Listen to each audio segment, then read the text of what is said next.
Hey guys, it's Mimi here. So today I'll be doing my episode 8 review, anime review. Juju, Juju, the name is so confusing. It's Jujutsu Kaisen. Yeah, I got it. I had it the first time. Right. Now, thing is, I'm doing this anime review and all of that of episode 8. Now, the thing is, I've I've read the manga. Like my thing is, I've read the manga like days ago, like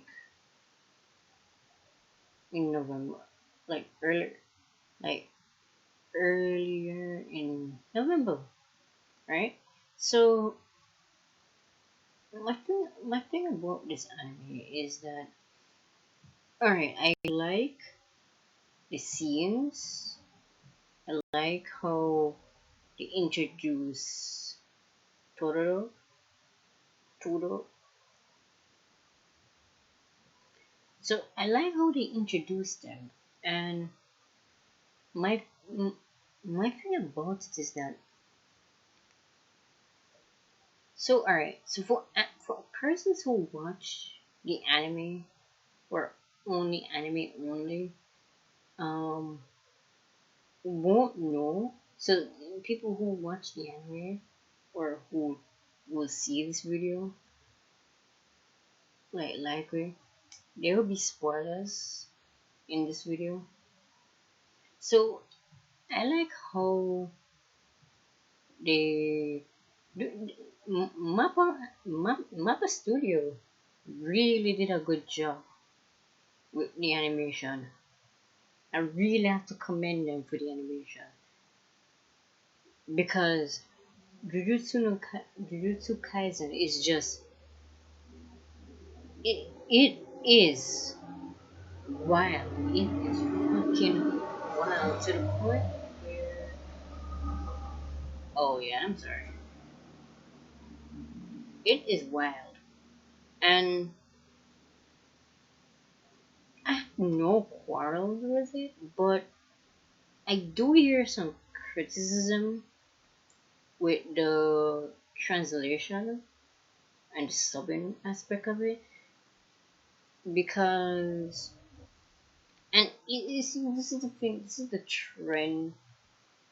What I've noticed Crunchyroll does is that what they would do is take the anime with this translation and put something completely different from what they were supposed to say. So for instance, for people like us, people who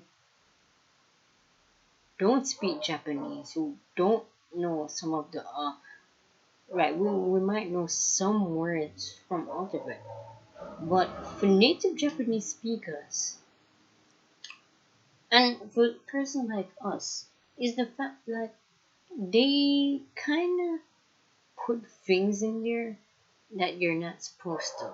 Alright? So, episode 8 thing, and like I said, it is just an episode. It's just episode 8. Because I've already caught up with the manga already. So, I reached further at 130. Yes, chapter 130. So, I like the aspect, the animation, because I was wondering, oh, it's gonna be wild and how they animate it. The scenes, the fight, nice, nice, nice. It is nice. But what I want to actually touch upon is that while I see a lot of people trying about, oh yes, a Big Brother Todo and all of that, and how he and Yuji are gonna meet later on in the anime.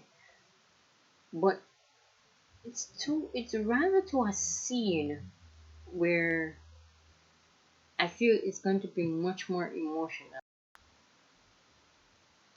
for everyone, even for some of us who've already caught up with the manga. It's gonna lead to that aspect because and I'll tell you though, you see, for persons who watch the anime only,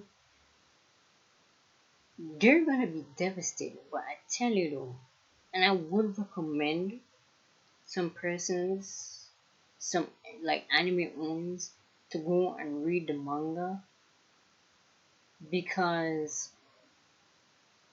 the anime itself, the franchise itself went complete 180 to the point where you just have to sit down and just think, what the hell is this going on? So, so with the anime review, this title anime review, no, it's just in the manga I've read. It just shows the third years meet the first year meeting the third years with their exchange tournament. I will call it battle for the survival. Yeah. So what's interesting is that, and I know it's going to be very very sad. So what I want to tackle with this video, and I'm not sure. I wanted to do this video like months ago, but I just was just too lazy and all that. So alright. So when for because alright, let me put it in context for some of you who just watch the anime alone. This character who you saw in this episode, it is going to be a very very sad arc because and I warned you and I said it before and I will say it again, there will be spoilers. So this character is called Junpei Yoshino. So as you saw in like as you go down later on in the anime, you will see that this character appeared at the end.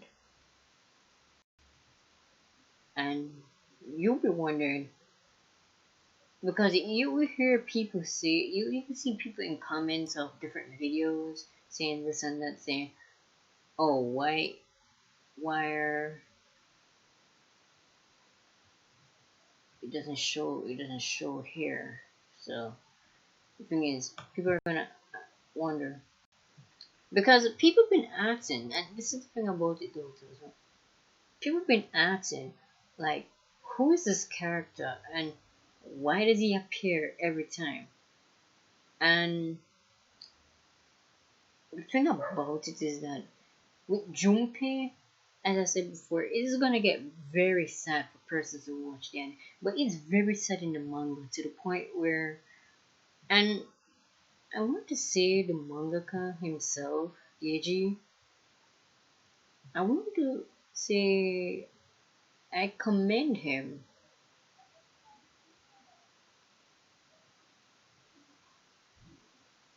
I want to commend him for putting for actually doing this in his chapter because alright, so let me put it in perspective here. So the character Junpei that we were introduced is a kid in high school who himself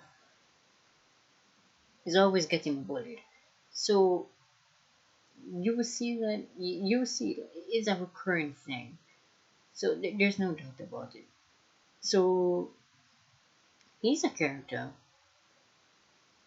who is being bullied in school, and so at the theaters at the end of the episode where you saw all three persons disfigured and all.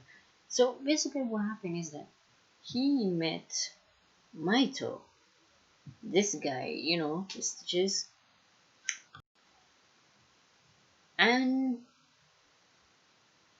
it goes from there because he started to hang out with him because he started to tell him about curses and all of this and all of that, and essentially,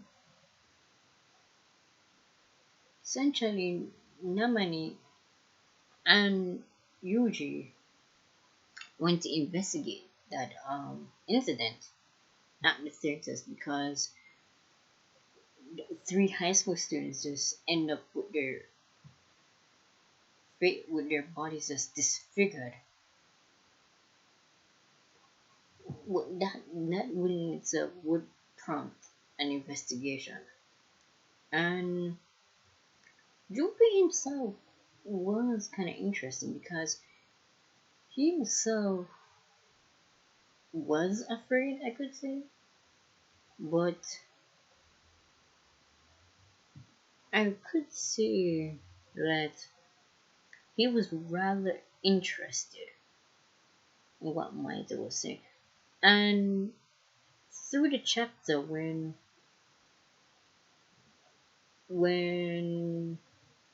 they were trying to see whether or not Junpei was someone who is a cursed, like partially cursed or something, and they did confirm that he could see curses and all that. And then Yuji himself took it upon himself to interact with him, hang out with him, and it's rather a sweet moment where you think about it because Yuji himself, well, because when they met, they really didn't fall on good terms because he didn't know who he was and all of that. And during the chapter where Junpei's teacher was at his doors, like his apartment, and he was asking him, he didn't show up to school. And it is one of those things where his teacher was worried about him, but he was constantly bullied. And as I said before, I want to commend the writer for putting it because he was suffering to the point where it led to him wanting power, wanting to, you know, do harm on people who made fun of him. And Yuji was like the friend everyone needed because, and you will see why, because Yuji himself was saying, yeah man, I'll hang out with you, we got similar tastes, and he went to his house. Yuji went to Junpei's house, interact with his mother, and all of that. Spent some good times, laugh, and eat dinner. And when Yuji left the house, the mother woke up and found one of the cursed fingers. And I was saying, wait. And I'm like, wait. I'm like, wait. Did Junpei just leave the finger lying around?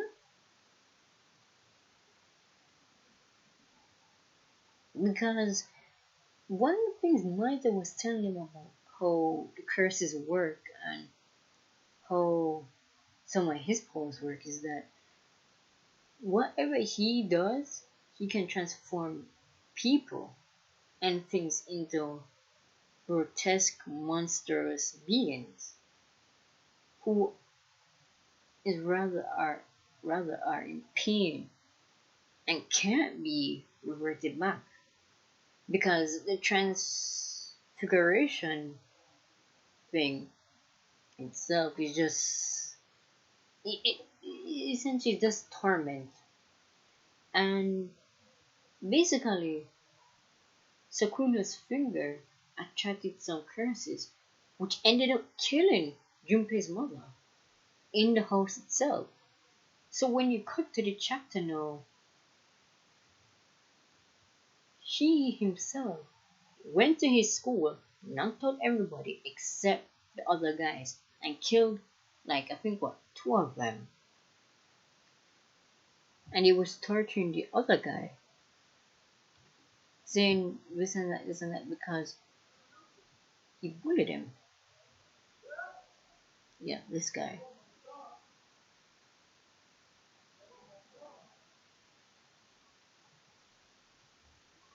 Yeah. So this guy. So Matito gave him the power, gave him a taste of power. And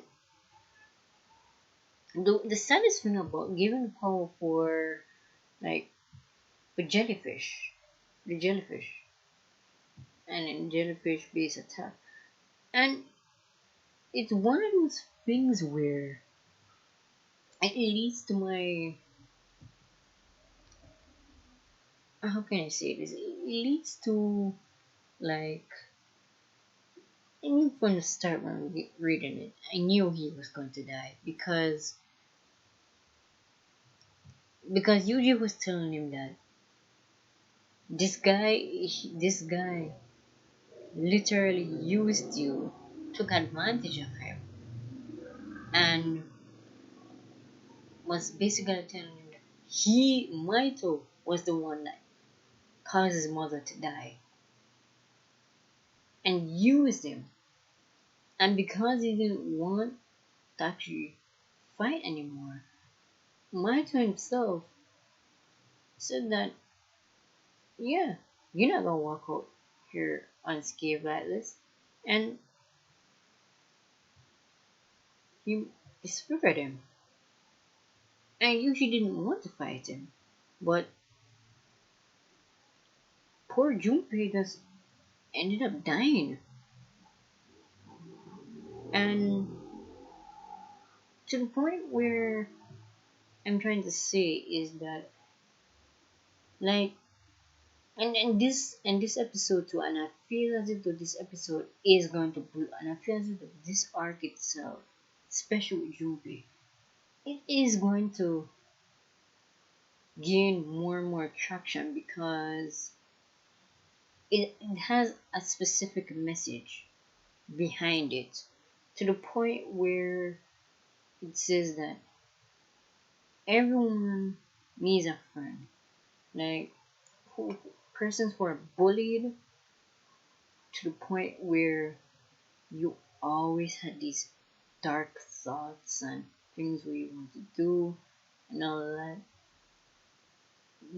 I have to commend the mangaka for doing this because in life we end up falling because most of the time when you hear about things like that, Junpei's case, this happens very, and I'm not gonna say it doesn't happen as much, and I wouldn't say it really happens that much, but it does happen to every extent because by the end of this arc, where they had specifically had a scene where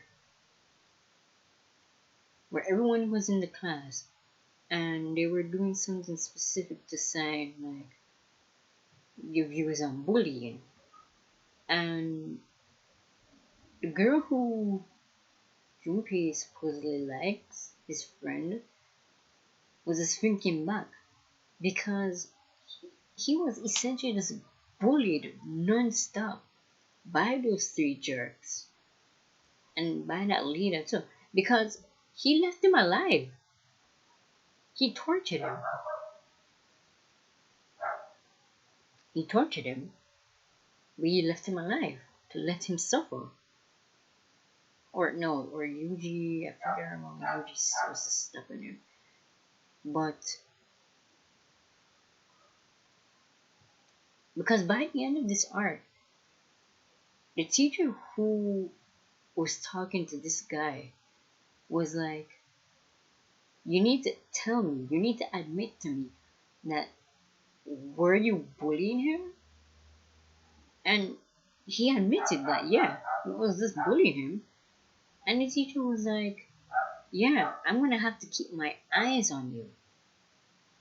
Because what this arc was saying is that people like Junpei are always gullible to the point where people would use that against you to do their dirty deeds.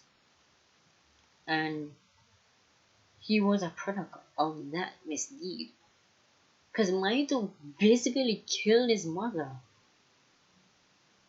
Because the cursed finger itself that was left there killed her.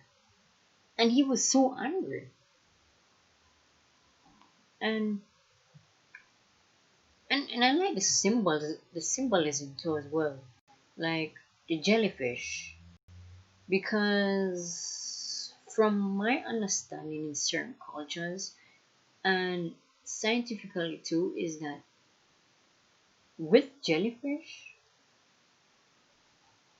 but I think it's a rather ironic, I would say it's a rather ironic analogy, because from my understanding is that jellyfish themselves, like I know for at least certain type of species, can live forever. Like they can concept, because I forgot the species it was, that can literally revert back themselves at a young stage and go through back that process of growing up again. And I think for jellyfish in Japanese culture, like it signifies death. Like I think some aspect of death itself. Like yeah, it signifies death itself, because usually when you get a jellyfish sting, it hurts and it hurts. I've never been stung by a jellyfish, but sorry, I had heard stories of people being stung by jellyfish, because I know certain jellyfish can, when they sting you, it basically kills you. This thing is so powerful to the point where it can literally kill you within just like that seconds.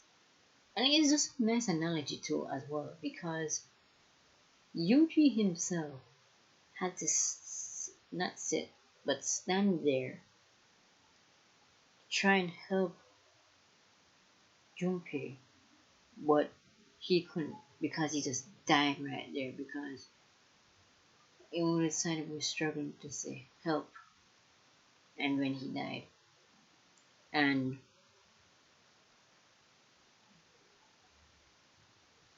what's worse is that this is the thing about it was bullying can lead to danger of self-harm or something, rather for people who rather don't want to do harmful things. And this is the result. This is the result.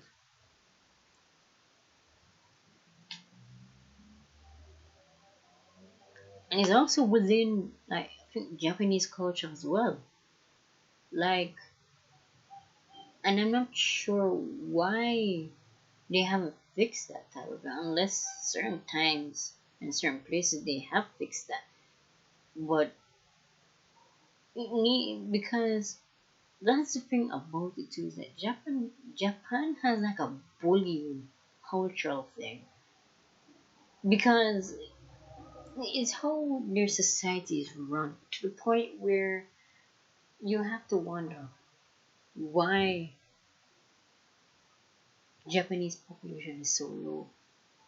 Like, why the things they are now are the way they are now? Because the thing, like in Junpei's case, reflects to all of us.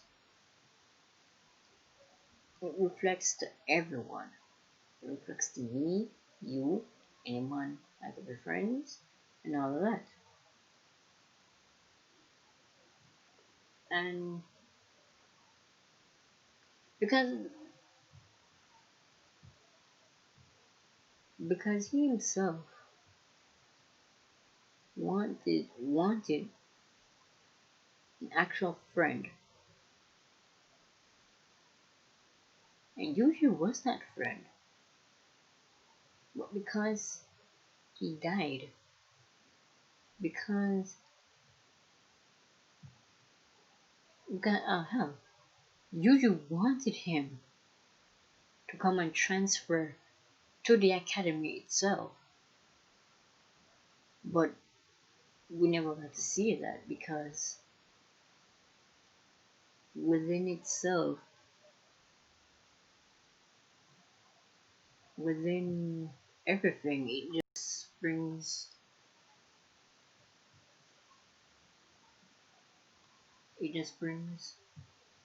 a lot of darkness to it. And the Junpei case itself is just sad on many, many levels, to the point where I'm like, and even Eric, and let me put it in this perspective too, is that because like I said before, with this, all right, so because I want to actually do a video on like the opening, but I didn't get to do it. But I did see another video analyzing the opening, and what the person said, and I would agree, is that like the fish, like the person, I don't know. I think his video is supposed to be here. Um, let me see. It's supposed to be here. Hold on. Let's see. Analysis.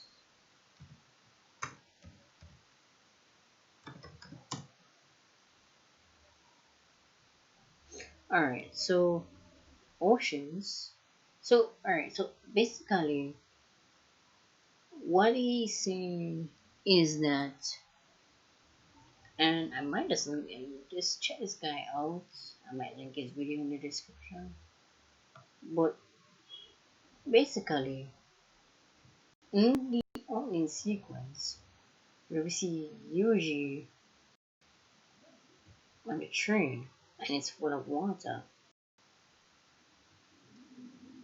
and the fish that went to him, it supposedly represents Junpei. Because look at it. Because it represents him.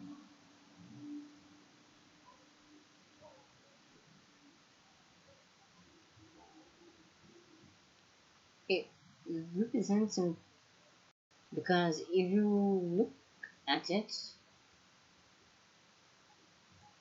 see?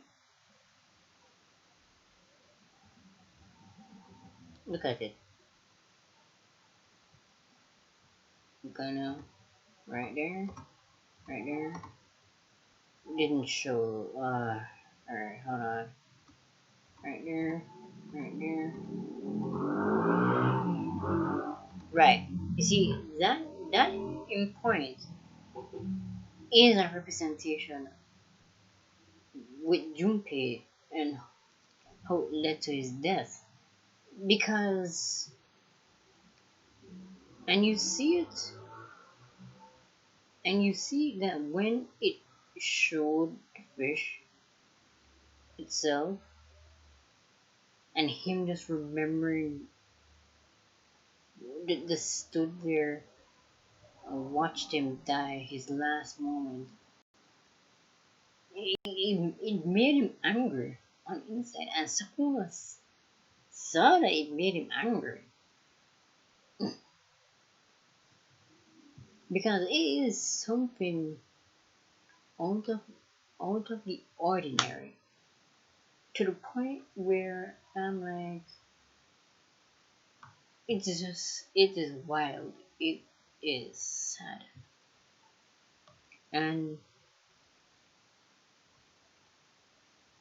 I feel that the people are going to look at this episode, look at the next few episodes, and see that yo, this is literally sad. Like, what the hell? Like, literally, what the hell? And like I said, because in my analysis, one will know, and like I said, I have to give props to the mangaka because I know some mangas do address bullying as I don't bully people, but to the extent where Jujutsu Kaisen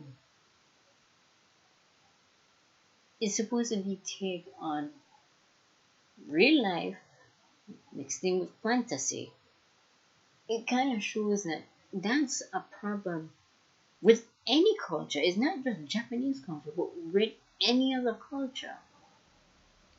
Because when you have people saying about how if you're getting bullied, you should go tell the teacher, some authority figure, like your parents or some authority figure. And when people do that, it doesn't work out for them how they were told what to do.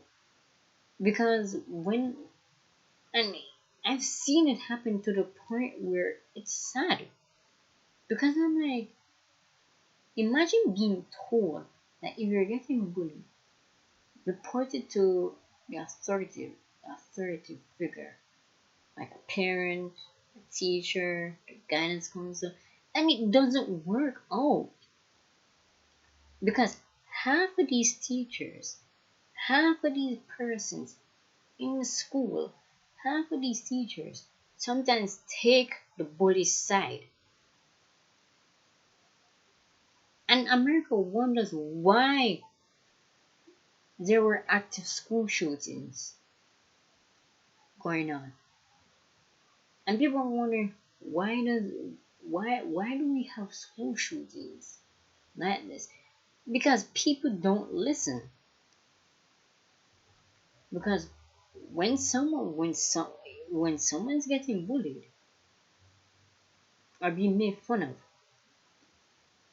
there's a lot and there's a lot that could actually happen in those few moments. Because half of those cases that relate to school shooting are some of the persons who were bullied. While some cases where they just do it because their mental capacity can't withhold the fact that humans, how can a human being lack empathy sometimes and all of that? And some were inspired by other school shooters because they were inspired because, come on. And usually too, sometimes in those cases where sometimes it's not even a problem at school, sometimes it's a problem in the home as well that leads to this behavior. And more times when we look at this pandemic, no, more than ever, more and more people start to realize that, gee, I see why this child behaves like this in my classroom. No, because what's going on home is emulated through back at school. And I can see some teachers realize that. And here's the thing now too. This is why, and my thing about it too is that with Junpei's teacher, he does, and I'm gonna say quote does, but he did care about Junpei to the point where he went to where his apartment complex was to ask him what was going on. Why I heard the news that the three of them somehow got um, configured, disfigured. Like, what was going on? What's going on here? And like I said, and I want you guys to read this arc because the teacher basically said to the guy that he was responsible for it. He was basically responsible for all of this mess. And the teacher said he's gonna keep an eye on him like a hawk because he's the one that started this. He and his friends were the ones that started this sort of thing. And it just led to that. And when the teacher, because if you read it though, when the teacher looked and like he's asking Junpei, why are you doing this? Don't do this. He was pleading for him not to do something like this. And he witnessed how he just crush and have this ability and all, and he was like, don't do this.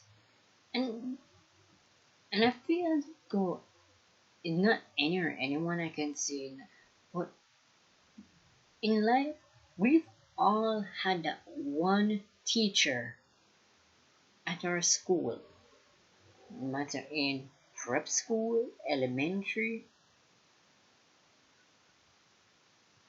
primary, we always have that one teacher who would always be honest with you, who will always be by your side when you need it. Because I'm telling you, we all have that one teacher in our life who we love so much because they've done what some teachers fail to do, actually being a teacher.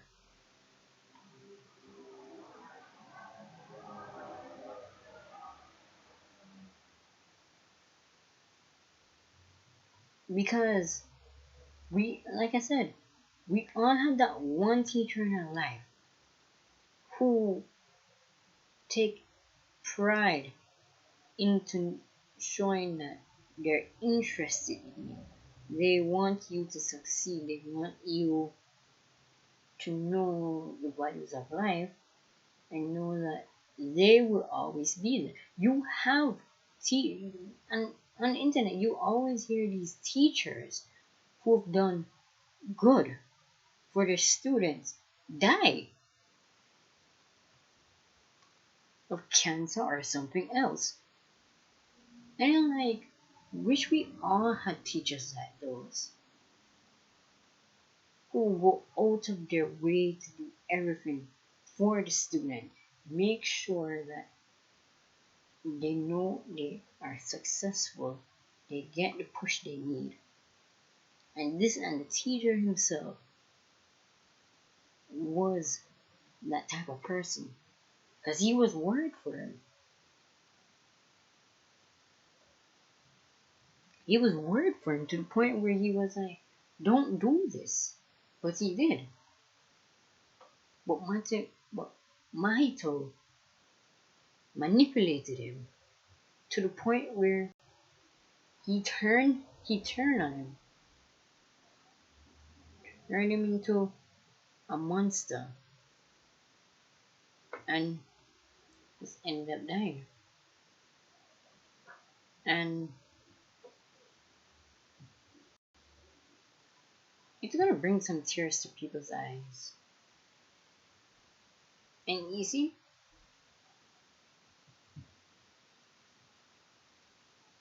it's gonna bring tears to people's eyes because this scene, and I'm not sure why they chose to do this in the opening, but kind of glad they did because this is gonna give more context later on in the arc that's going to happen. And and going back to what I was saying about how um Junpei himself, like, he was given the ability like of the jellyfish, and it's something I noticed too as well is that it is associated with water. And I noticed that like half the time, like half in the opening, half with the chapters, is always based with water. And Junpei himself being like the ability of the jellyfish, I forgot what it was, it slipped me. Like his ability with the jellyfish is something to actually look at because it's water. It is water based. Something that represents him. And I think it's in his name as well. Um because Junpei is a very interesting name. It's a very, very interesting name because okay, Junpei with the name include it's a very interesting name, and I think it has. I think it's a fish. It's a fish's name as well. Okay, in Chinese, Junpei is a name composed of two Chinese characters. Jun could be that. Pei could be that. Given the Chinese name, given the name Junpei, it is usually difficult to tell whether it is masculine or feminine. Given name, for example. Right. So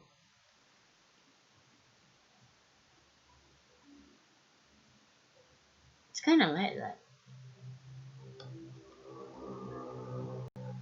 It's kind of like that though. And would his representation of like the jellyfish, like near water, and like even the opening itself, it showed Yuji on the train itself with water pulling him. And this is what I got from Oceans because what that represents, well, what I find out, and it does make sense, what this represents is that he's moving with the current, he's moving with the wave. So, what he and Junpei were striking up a friendship, and he usually wanted to help him, have to stand there and watch him die. Because all it took was one simple manipulation. It took one impactful death because remember, his mother died because of the cursed finger that Maito did have. And he killed his mother. The curse came to when was in the house and he killed her. And that was the push. That was the breaking point for Junpei, where the plan was initiated.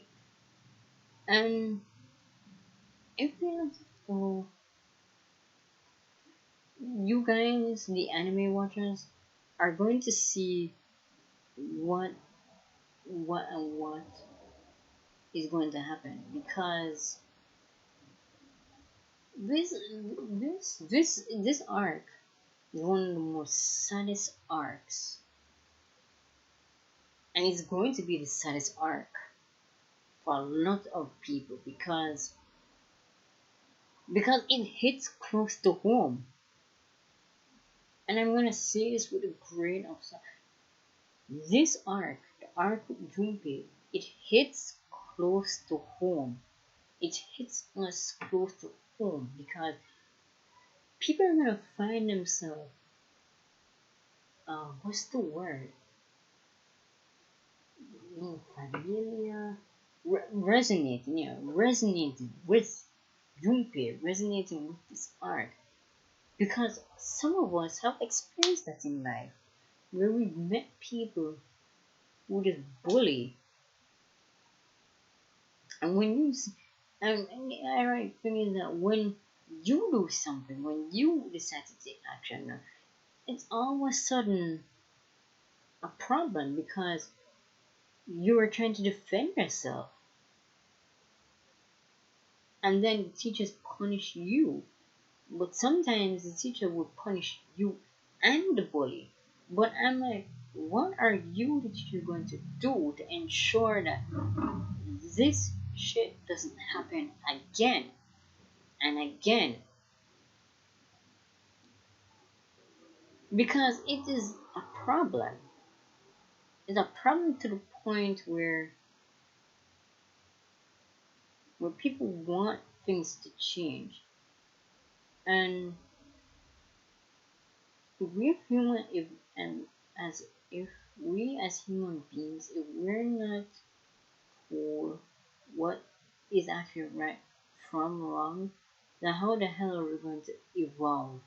How the hell are we as human beings are going to have character development? That's the thing. That's the proper word. Character development.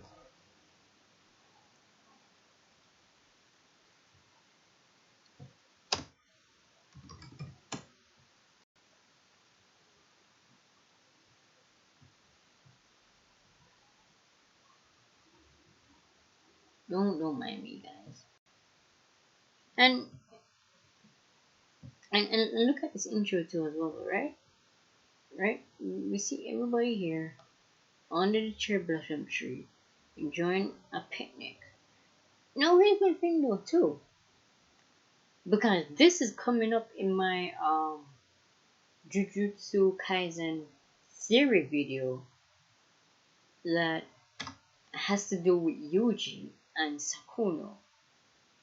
I'm gonna have a theory video, and basically, well, it's not gonna be my theory alone, but I'm gonna be taking some theories off Reddit and Tumblr. Yes, Tumblr, because I see some interesting theories, interesting takes, and I want to compile them and make like a few videos of it.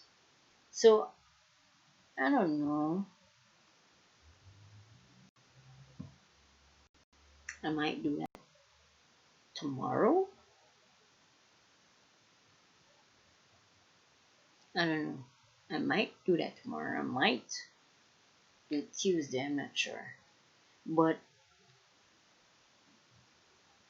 it is pretty interesting. And episode 8, we're leading on to episode 9. it's gonna be a roller coaster for a lot of people. For people who only watch the anime alone and have not read the manga, because we passed that already in the manga already. But for anime watchers, it's gonna be sad to see. And and I might just do another in depth. Well, I kind of go pseudo, like partially in depth with Junpei and all that. But this is the thing about it though too as well.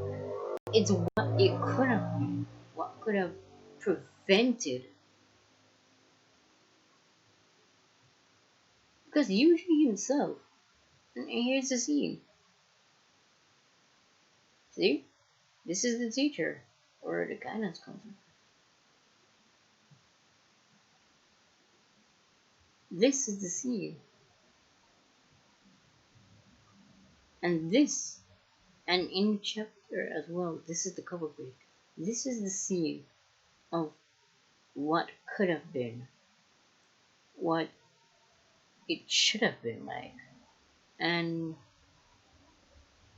you know, you look at it and you're like, geez, we've all had that one person in our life.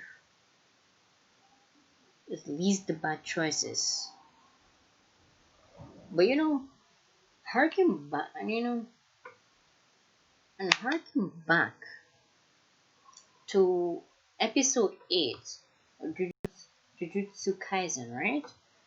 Where we met Todo, or Totoro, like, I don't know. Where we met Totoro. It's interesting, and I'm gonna say this though too. With the episode review for anime only, like they would not see this, but I wanna add something. I wanna add another thing too as well for episode 8, is that I noticed that in episode 8, when Totoro, like, and I just noticed it too as well, that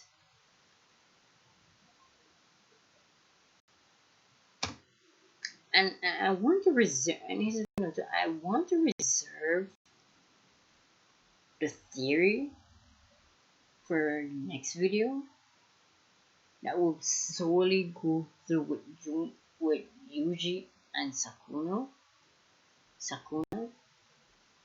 because there's some interesting things that are going on.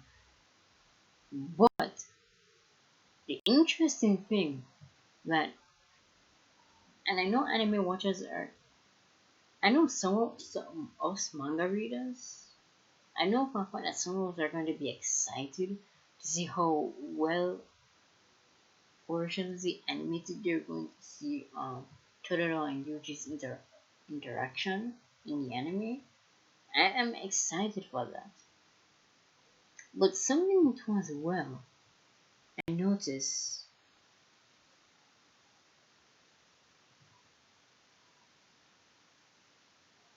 and something too as well I noticed is that,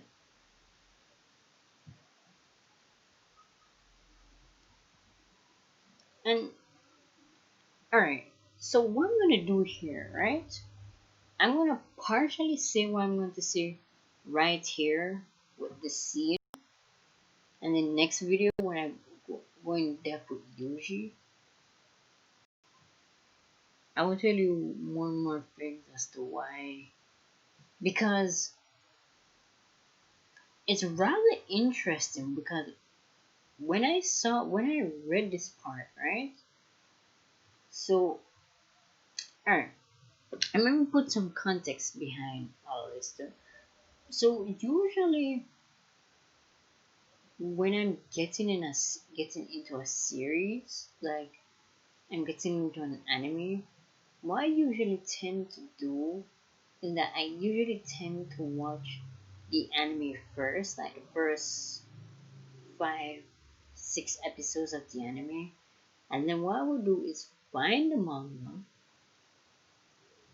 and look through where I saw in the anime and just continue on.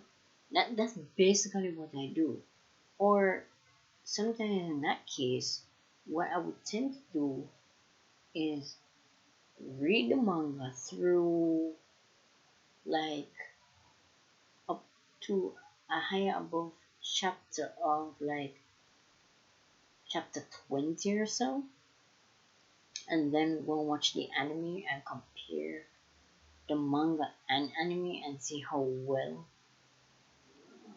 it is adapted. I usually always do that. But the thing with Totoro is Totoro or Toto is how, and like I said before, when I was reading the manga, and the thing that stood up to me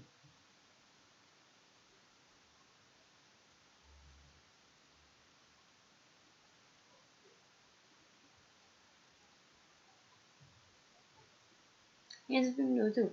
The thing that stood out to me was when I was reading the manga, and when I got to this part of the manga where the first years were meeting up with the third years, and when he did the pose where say what women, what type of woman, what is your type of woman, and I was like, wait, what? I'm like, you should do the same exact thing to as well. And I was like, huh, that's interesting. And then when further on, when I was reading through the chapters, I noticed that through the chapter, um when Toto met with Yuji the first time at the exchange tournament, something interesting. And when I say something interesting went on to the point where I'm like, I've seen some theories on it about like Yuji's unknown ability, because the theory I read is that um Yuji has this ability to alter people's minds. But I was seeing in some comment section and other places as well is that I don't think I don't think it's not an intentional thing he does, but I don't think it's a memory altering ability. I think something, that's why I wanted to reserve these parts for that Yuji and Sakuna video, because it is interesting the theories I've seen. Like, and you will see what I'm talking about. Because what essentially happened is that when he met Yuji during the exchange, he all of a sudden started to take a liking to Yuji. Like, and you will see why. Because what's interesting, and I'll tell you this though too, what's interesting with the exchange arc is when he first met Yuji in the first fighting, and he said to Yuji, "What is your type of female? What type of female? What type of female? What's your preference of a female?" And when Yuji said that he likes girls like Jennifer Lawrence, immediately Tori took a liking to him, and then immediately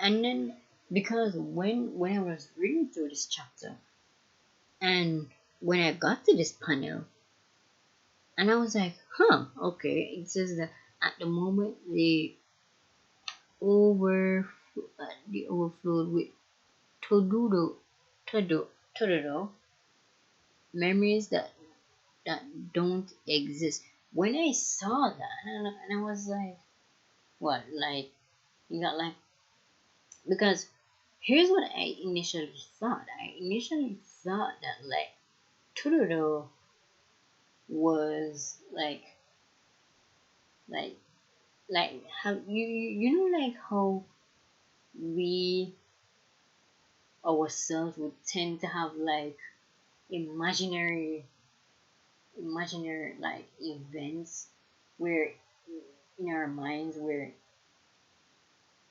you could see how we could imagine how a situation would turn out differently than how it was. Like he was making like coming up with false memories, like, you know, and is that in a trope? I always seen that like in a trope where someone meets someone and then like instantly like montage, like fake memory montage of them like having fun, this and that, like, and because it says memories that don't exist. That's initially what I thought.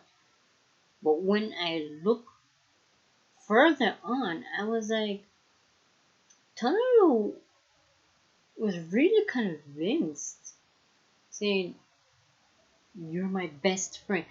And when you look, and I said this before too as well, like reading through the chapter, it seemed to me that something, because, and it is said before that Yuji is an enigma of himself. Even Sakuna himself have stated this both in the manga and the anime, saying, "What the hell is Itadori?" Because,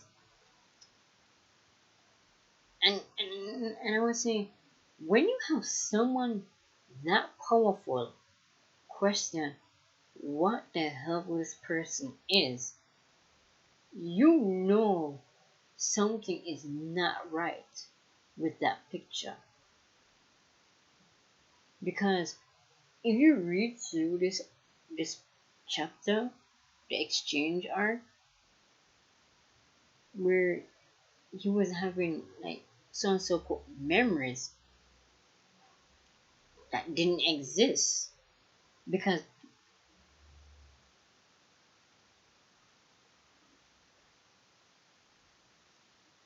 people say, oh, it's some memory manipulation, like he insert himself into memories.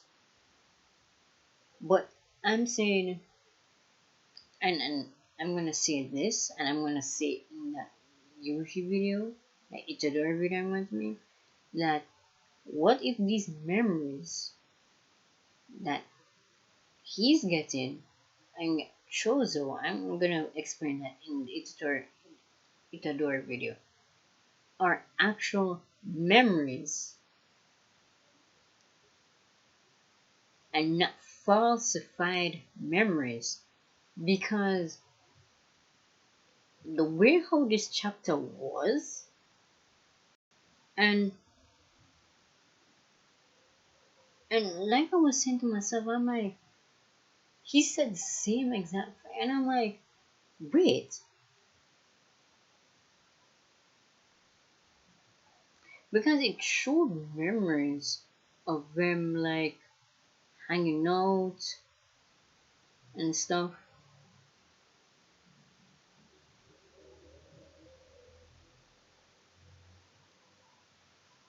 Because initially too, yeah, because here's the thing. No,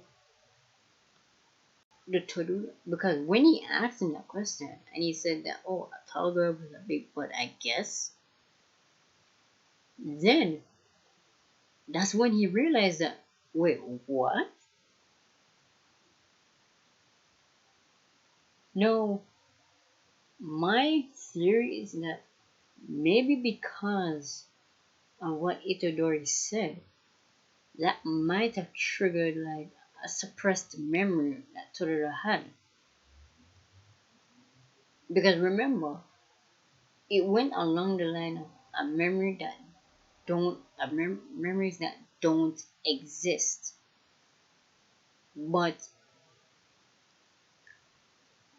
it was stated through certain scientific studies that half the persons that they would interview have like certain suppressed memories that they don't even remember a lot of the times.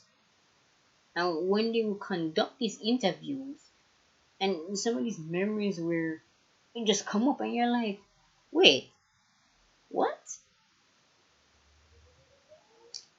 Because it is so interesting with the human mind where you could say something traumatic or something in your lifetime that you've been doing all your life, and you're like, and and here's the thing though too, and I feel as though this is the type of thing that would happen with people, because imagine doing something and then that one teen that one teeny event that take place, boom, you instantly get like nostalgic or memories where you say, wait, why am I remembering this now? Like, what? Because it's the thing with the human mind is that we have this thing where we can we can do anything with our minds. We put it to us. Even when therapists themselves conduct interviews for adoptees, there's usually a time where they will conduct these interviews and some of these people don't even remember half the stuff that happened. And when they try to dig deeper, they say, what? So that's the human mind.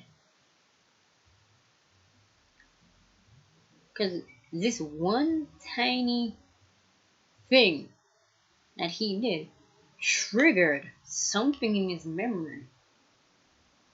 Because remember, he had all these memories where they would hang out, read manga together, go to convenience store, like in their young days, like memories that don't exist. But what if I tell you that, what if those memories exist? What if? Because I said before, I'm like, are these suppressed memories? Like, are these memories that he has no recollection of remembering?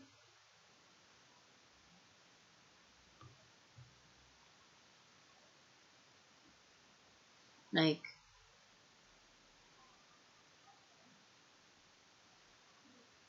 because remember,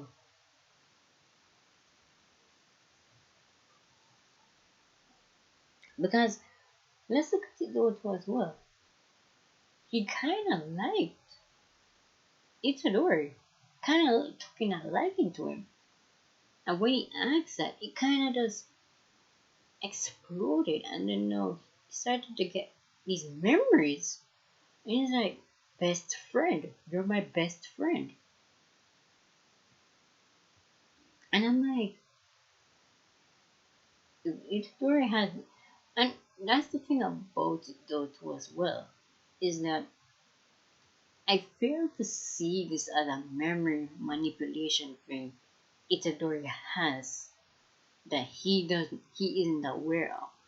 I feel as though these memories are real memories, because I initially was thinking that, oh, so he has this bit an ability where he's unaware that he can change people's like memories around, but that isn't the case.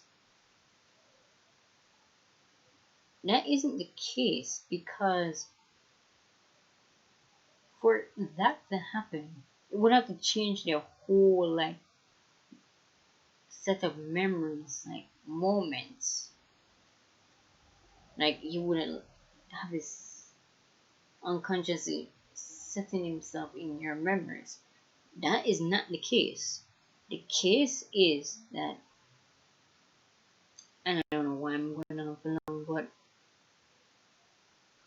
but it is interesting. So I'm gonna do that in the Itadori video. So yeah, I'm gonna wrap this up here. Like I said, man, I just wanted to do this video. And I might just do a further in-depth video of Junpei. Like, yeah, I might do. I'll just call this episode Jujutsu Kaisen episode 8 review slash character analysis. I don't know. I don't know what I'm gonna title it, but I might just do. I might just do a Junpei and a further in-depth analysis of Junpei again. Cause what I said here, I've said enough. That can warrant the purpose of this video. So I might just do another video of Junpei, but I'll see what it is. So expect the Itadori video. I don't I don't know. I might consider doing it now or when I find the time. Maybe later or Tuesday, Monday or Tuesday. I don't know. I can't get people hopes up. Alright, I'm gonna end it here. Bye guys.